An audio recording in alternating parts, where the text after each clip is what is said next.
Hi there, I'm Dark Shades. I'm broadcasting out of the UK. Welcome to my channel.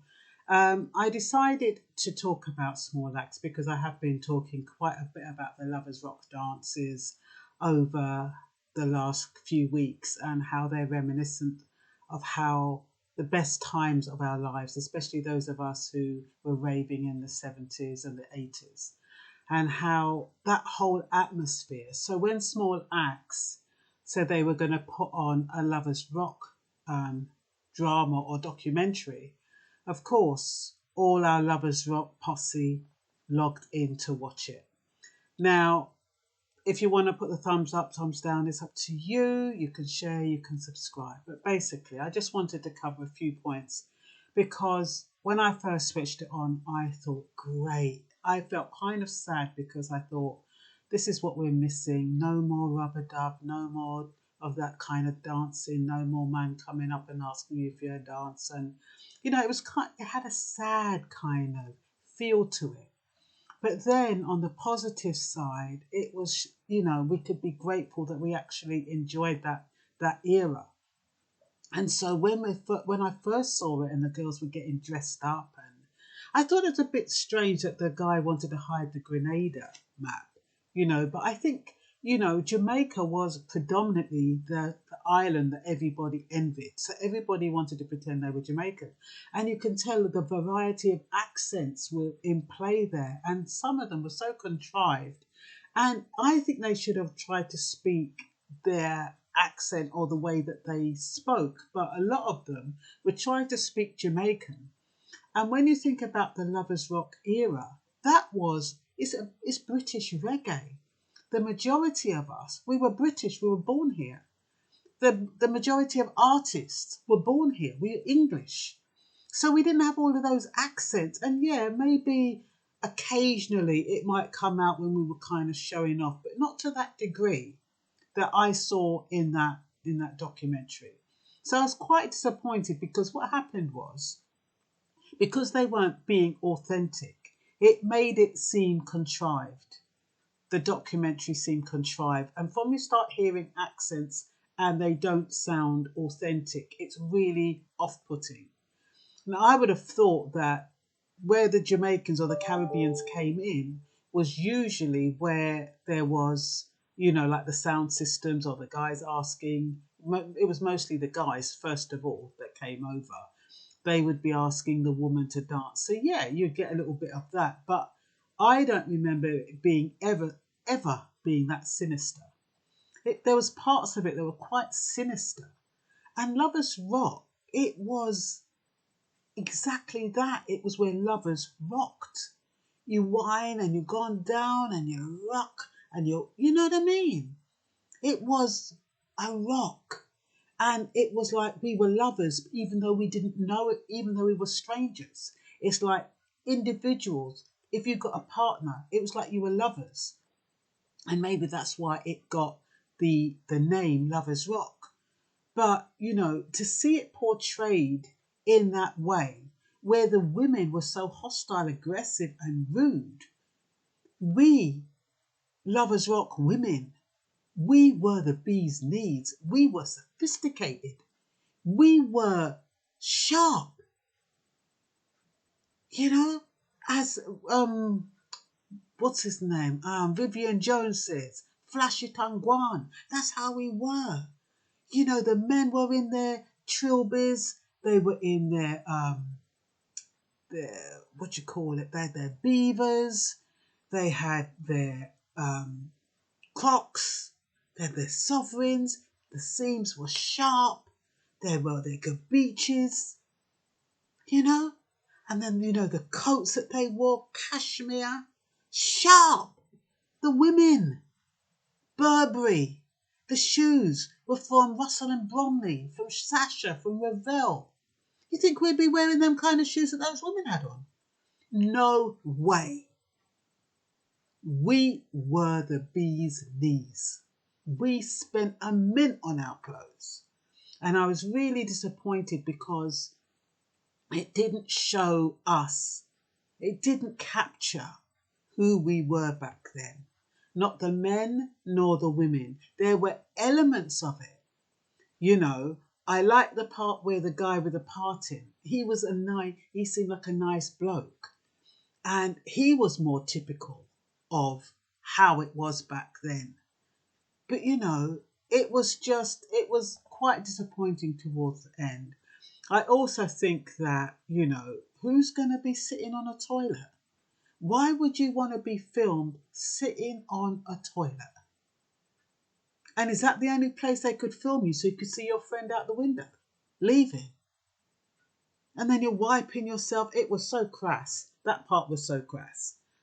I didn't think that lesbianism came into force until I was an adult. Maybe it did exist then, but I don't think it would have been open like that.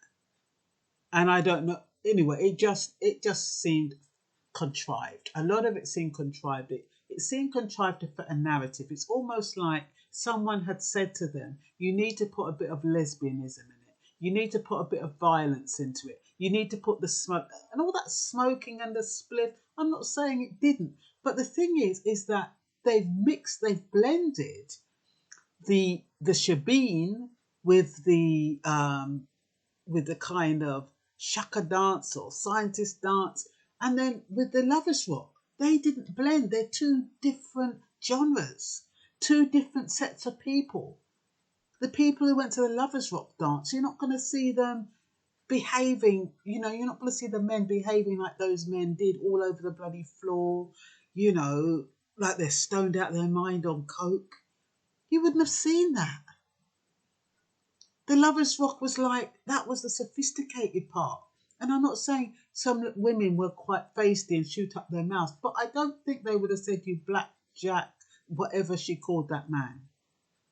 And I just thought the women were totally disrespectful. I do not remember the women being so disrespectful back in that era. I don't recall that at all. Maybe we went to different dances. I used to go to dances in northwest London, so Kensal Rise, Harlesden, Willesden, all of those places. That's where we used to rave and look for a dance. And so some parts of it was authentic, where they'd move all the furniture out and then they'd make the place for the dance. That part was authentic. And probably even taking down the Grenada flag. That probably was authentic. But the girls' response to him taking down the flag was just like the women were disrespecting the men. And I don't think it was necessary it wasn't necessary. And when they should have disrespected the man with that guy who got so aggressive, he's the one that should have been, anyway, she wasn't really in a position. But the way he spoke to her, to me, that was totally out of character, totally out of place. All of those shenanigans were out of place. And I don't think it did the documentary justice. When I first saw it and I saw those girls at the dance and I saw the man come on and say, "Give me a dance now," that was nice because that kind of was really nostalgic. And I called all my mates, I WhatsApped them and I sent them a little fly and I said, "On BBC One now." And there was a point where we were all watching it. And it was like there was a point where everybody kind of started switching off at the same time. This isn't my thing. I don't remember lovers rock dances being like that. And that was the consensus. Most people who have spoken about it have been disappointed. And it's a shame because you get an opportunity to show the era that was brilliant. It was classy. And then all you do is show women who are aggressive, smoking cigarettes, going on like hogs, the men going on like they don't have no manners apart from the one with the parting. And it misrepresented us. It really did. And that was disappointing. Because when you have a chance to represent us, which is what we need people to represent us. And you balls it up like that. Excuse my French, but you mess it up like that. It's really unfortunate. If you haven't been or you didn't live in that era, leave that kind of genre to people who, that documentary for people who lived in that era. If you're a shaka man or you know, a scientist man or a mad professor man. You concentrate on that era and you tell your story about that kind of dance. I don't even know what that kind of dance was. I never saw it. I've never seen men all over the floor like that, rocking their head like that, and everybody smoking spliff. It's almost like they were trying to fulfill a stereotype. That's what it came like. You know, the man, them all there smoking spliff, and the women there hoggish, and it was absolutely awful. And you know, disrespecting the men. I didn't like that at all. That is not how women were that I remember. There's a difference between being feisty and say, you know, move yourself, and literally insulting men, which is what a lot of those women, well, a couple of those women were doing. There weren't that many in there. I just wanted to make sure I covered all the bits. Said about the accents, I should have been British. Preoccupation with ganja. The women were so hoggish.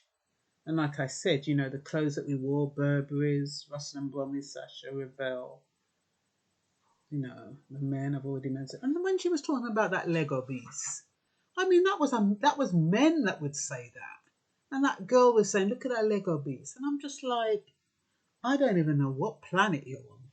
You're not on the Lovers Rock planet, that's for certain.